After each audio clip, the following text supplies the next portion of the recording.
क्या अस्थमा के पेशेंट्स अपनी डाइट में फ़िश का सेवन कर सकते हैं? ये एक क्वेश्चन है जो मेरी ओपीडी में काफ़ी सारे पेशेंट्स ने मुझसे आज तक पूछा है। मैं doctor Neha, senior doctor, Bharat homeopathy से।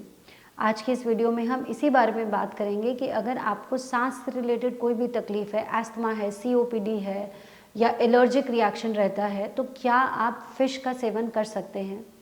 देखिए, फ़िश हमारे इंडिया में बहुत कॉमनली लिया जाता है, स्पेशली कोस्टल एरियाज़ में। अगर आप वेस्ट बंगाल, उड़ीसा साइड रहते हैं, फिर साउथ इंडिया की तरफ जो पूरा एरिया है, महाराष्ट्र साइड जो पूरा समुद्र से घिरा हुआ एरिया है, तो वहाँ पे फ़िश का सेवन किया जाता है और उनकी बॉडी बहुत फ़िश डिपेंडेंट होती है। इनफैक्ट वो लोग फ़िश लवर भी होते हैं।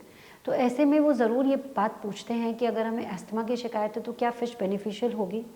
अस्थमा के पेशेंट्स फ़िश का सेवन कर सकते हैं। फ़िश में ओमेगा 3 फैटी एसिड्स होता है। ये एक तरीके का पॉली अनसैचुरेटेड फैटी एसिड होता है। पॉली अनसैचुरेटेड फैटी एसिड्स आपके शरीर के लिए बहुत फ़ायदेमंद होता है। अब ऐसे में ये भी सवाल आता है कि आपको समुद्र की फ़िश खानी है या जो फ्रेश वाटर फ़िश होती है, सॉल्ट वाटर फ़िश है, कौन सी वाली आप ले सकते हैं?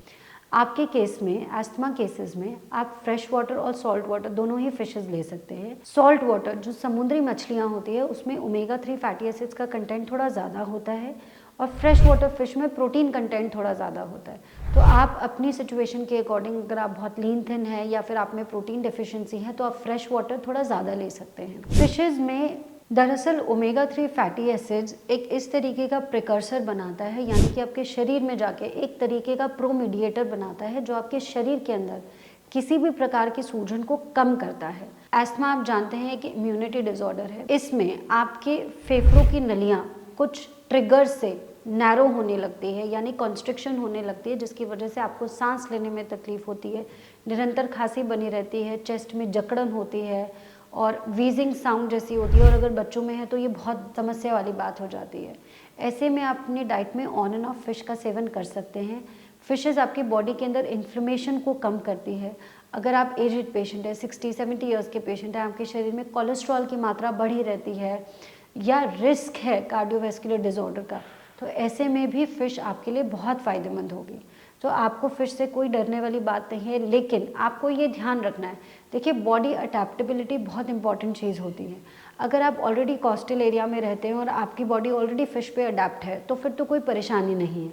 लेकिन अगर आप नॉर्थ इंडिया या ऐसी जगहों पे रहते हैं जहाँ फ्रेश फ़िशेज़, ताज़ा फ़िशेज़ मिलना उतना आसान नहीं है और आपने कभी खाई नहीं है, ऐसे केसेस में मैंने अपने क्लिनिकल एक्सपीरियंस से ये जाना है कि जब ऐसे patients all of a sudden fishes का सेवन करने लगते हैं तो उनके लिए दिक्कत वाली बात होती है। वो लोग इतनी आसानी से डाइजेस्ट नहीं कर पाते हैं। तो ये बहुत ज़रूरी है अपने आप को समझना, अपने शरीर को समझना कि आपको क्या सूट करेगा। अगर आपने ज़िंदगी में बचपन से लेकर आज तक कभी फ़िश नहीं खाई है और आप 40 साल के हैं, तो हो सकता है आपके लिए फ़िश बहुत फ़ायदेमंद ना हो। फ़ायदेमंद हो सकती है जिस दर आपकी बॉडी को सूट ना करे। लेकिन अगर आप ऑलरेडी हमेशा से फ़िश खाते आए हैं, बचपन से खाते आए हैं, तो फिर आपके लिए फ़िश सेवन करने में कोई परेशानी नहीं है। आई होप इस वीडियो से आपको ये इन्फॉर्मेशन मिली होगी कि कैसे आपको डिसाइड करना है, अस्थमा है, फ़िश लेना है, नहीं लेना है तो कौन सा फ़िश लेना है। इससे ज़्यादा जानकारी लेने के लिए आप भारत होम्योपैथी की टीम से कॉन्टैक्ट करिए and we will be there to help you. Thank you.